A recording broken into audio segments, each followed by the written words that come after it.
이번엔 원자재 인사이드 시간입니다. 오늘은 국제유가에 대해서 얘기를 나눠볼까 하는데요. 최근 국제유가 많이 오르고 있습니다. 이에 따라서 기름값도 솔직히 부담되지 않습니까? 네, 저희는 출근 시간대가 또 대중교통이 안 다니는 시간대지 않습니까? 그렇죠. 새벽이죠.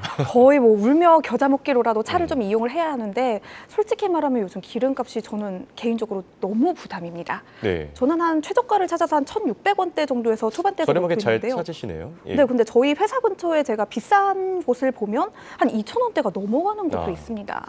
그렇죠. 저도 한 1,600원, 1,700원 그 수준에서 주유를 하는 것 같은데 이게 사실 매일 출퇴근길에 차를 이용하려니까 만만치가 않습니다. 일단 국제유가 지난주 추이부터 한번 짚어볼까요? 네, 일단 지난 금요일 유가 마감부터 좀 살펴보겠습니다. 0.3%대 하락하면서 WTI 기준 80달러 후반대에서 거래 마쳤습니다. 3거래일째 하락이기는 한데요. 첫째 날은 원유 시장이 3월 FOMC 회의를 매파적으로 해석했기 때문에, 둘째 날은 미국의 휘발유 수요가 줄어들 수 있다는 분석 때문에, 또 셋째 날은 미국이 제안한 가자지구 휴전 결의안에 기인했습니다. 다만 사흘 다 하락폭 자체가 0.3% 이내로 그렇게 크지는 않았고요. 그전에 이미 이틀 연달아 하루는 4개월내 최고치, 그 다음 날 바로 5개월내 최고치를 기록했던 만큼 여전히 유가가 높은 수준에 형성돼 있다라고 보시는 편이 조금은 합당할 것 같습니다. 예. 그리고 어제 이 가자지구 휴전안이 강대국들의 정치 논리에 따라 유엔 안보리에서 통과되지 못할 것이라는 보도가 나왔는데요. 아마 유가가 이번 주 추가 반등할 확률도 적지는 않은 것으로 보입니다. 이 휴전이 실제로 이루어졌다면 국제유가 한 번 더 떨어질 확률이 높았던 것 같은데요. 휴전 이야기는 뭐죠? 네, 안보리 비상임 이사국들을 중심으로 대안이 마련이 되고 있지만 미국을 포함한 서방 국가들과 러시아나 중국 간의 신경전이 좀처럼 잡히질 않고 있습니다. 예. 애초 안보리는 이 결의안에 대해 현지 시간 기준 24일에 표결할 예정이었지만 채택 가능성을 높이기 위해 25일로 일정을 하루 연기한 것으로 전해지기도 했는데요.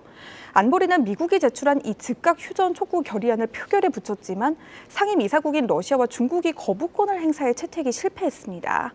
결의안 통과를 위해서는 안보리 15개 이사국 가운데 9개국 이상이 찬성을 해야 하고요. 미국, 중국, 러시아, 영국, 프랑스 등 5개 상임 이사국 가운데 어느 한 곳도 반대해서는 안 됩니다. 한마디로 사실상 합의에 도달하는 건 이제 거의 불가능해 보이기는 합니다. 지금 상황을 보면은 어쨌든 지정학적 리스크가 국제유가 가격을 계속 끌어올리고 있는 상황인데 고유가 상황이 지금 꽤 오랫동안 지속되고 있거든요. 또 다른 이유들도 있습니까? 네, 이것도 어떻게 보면 지정학적 리스크다라고 말씀을 좀 드릴 수가 있을 것 같은데요. 예. 일단 우크라이나가 러시아의 정유 시설들을 계속해서 공격을 좀 하고 그렇죠. 있습니다.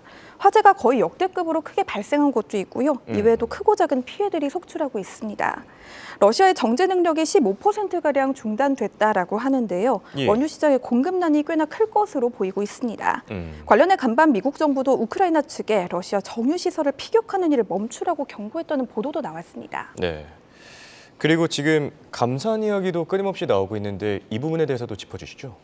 네, 맞습니다. 오펙 플러스의 감산은 아주 오랫동안 유가의 상승 촉매로 좀 존재를 하는 문제인데요. 예. 최근에는 이라크가 오펙 플러스의 감산 합의를 이행하기 위해 향후 몇 달간 원유 수출을 하루 330만 배럴로 제한하겠다고 밝힌 점에 좀 포커스가 맞춰졌고요. 사우디아라비아의 원유 수출도 지난해 12월과 이번에 1월 이렇게 2달째 감소한 것으로 전해졌습니다. 네. 그리고 여기에 또 중국 경제 반등에 대한 얘기도 있다고요? 네, 중국의 1, 2월 산업 생산이 전년 동기 대비 7% 증가하며 상당히 잘 나왔습니다. 네, 그렇죠. 쉽게 말하면 중국 경기가 회복할 만한 신호다라는 쪽에 힘이 좀 실린다라는 뜻으로 이해해 보셔도 좋을 것 같은데요. 중국 경제가 잘 돌아가면 원유 사용량도 당연히 늘어납니다. 예. 중국 경제 반등은 원유 시장에서 아주 흔하게 꼽히는 유가 상승 요인 중 하나입니다. 알겠습니다. 국제유가가 그동안 오른 이유에 대해서 살펴봤고요. 그렇다면 향후 전망이 어떤지도 굉장히 중요하겠죠. 아무래도 상승 쪽이 조금 더 강하지 않습니까? 네, 맞습니다. 정확합니다. 일단 미국 에너지정보청 EIA는 올해 2분기 브렌트유가 88달러에 이를 것이라고 전망했습니다. 예. 예상에서 빗나갈 만한 이유는 딱히 없었는데요. 지정학적 리스크, 오펙 플러스의 감산 연장, 또 미국이나 중국의 경기 연착륙 등이 그 이유로 꼽혔습니다. 중동 지역의 휴전 협상도 논의가 되고 있음에도 불구하고 현실적으로는 사실 거의 체감이 되지는 않는 것 같습니다. EIA는 오펙 플러스 감산이 더 연장되지 않더라도 유가가 오늘 3분기에 약 85달러에서 90달러에 육박할 수 있다고 봤고요. 오펙 플러스가 심지어 추가 감산에 나선다면 90달러를 더 웃돌 가능성도 없지 않다고 봤습니다. 예. 원유 거래업체 군보로 역시 국제유가가 3분기에 최대 90달러를 돌파할 것으로 예측했고요. 유가 약세론자 중 하나인 시티그룹도 2분기 브렌트유 전망을 78달러까지 높이며 약 6달러 정도 상향 조정했습니다. 전문가들은 특히 중국의 경기 회생 여부가 유가 상단을 자극할 수 있다며 중국이 5% 경제 성장 목표치를 잘 이룰 수 있을지를 지켜봐야 한다. 이렇게 좀 조언을 하는 분위기입니다. 네. 여기에 또 외신들을 보다 보니까 하나의 변수가 더 있더라고요. 아람코 쪽은 어떤 얘기죠?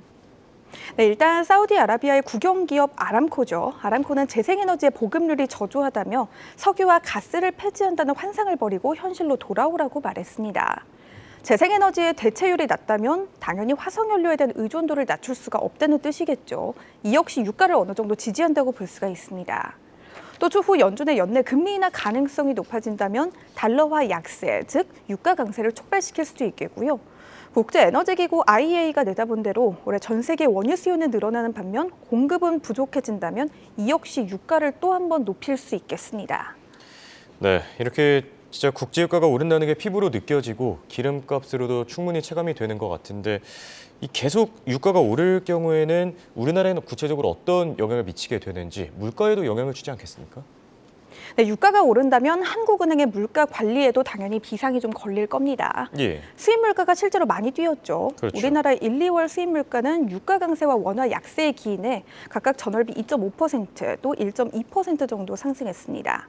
한국은행은 올해 상반기 브렌트유를 82달러로 전제했는데요. 올해 들어 이달 19일까지 평균 81달러 정도로 아직은 전망 범위 내에 있지만 이달 평균만 본다면 83.8달러로 전망 범위를 초과합니다. 정부는 유가 상승에 대비해 4월 말에 종료되는 유류세 인하 조치를 연장한다고 밝혔지만 유류세 인하는 사실상 2021년 11월부터 약 4년째 이어지고 있기 때문에 엄청난 기름값 안정에 대해 가지는 효과는 크게 기대하기가 어렵습니다. 실질적인 한계는 있을 것으로 보입니다. 그리고 또 그동안 누적되어 온 한전의 이 재정난도 문제라고 하는데 어떻게 실생활과 어떤 연관이 있습니까? 네, 하반기 국제 에너지 가격 하락에 힘입어 겨우 흑자를 기록하고 또 올해 전망도 나름 긍정적인 한전이지만 누적 적자가 43조 원에 달하는 이 구조를 해소하기까지는 아직 갈 길이 먼 듯합니다. 예. 이를 타개할 전기요금 현실화는 총선 이후인 3분기에나 기대해 볼 법한 상황인데요. 만약 그전까지 국제유가가 가파르게 치솟아 전력 도매 가격 상승을 부추긴다면 한전에는 위기가 될 수 있습니다. 유가가 여름쯤에 정점을 찍을 경우 상반기에는 전기료나 가스요금 등 공공요금 인상이 없다고 해도 하반기에는 눌렸던 공공요금 인상 압력이 커질지도 모릅니다. 한국은행은 올해 공공요금 인상을 전제로 물가를 전망하고는 있는데요. 유가가 예상을 뛰어넘을 경우에는 여타 부문으로의 물가 파급력이 더 커질 수 있습니다. 네, 보아캐스터의 이 출근길 안녕을 위해서 기름값이 좀 빨리 내렸으면 하는 마음이고요. 이렇게 오늘 원자재 인사이드 시가에서는 국제유가를 주제로 얘기 나눠봤습니다.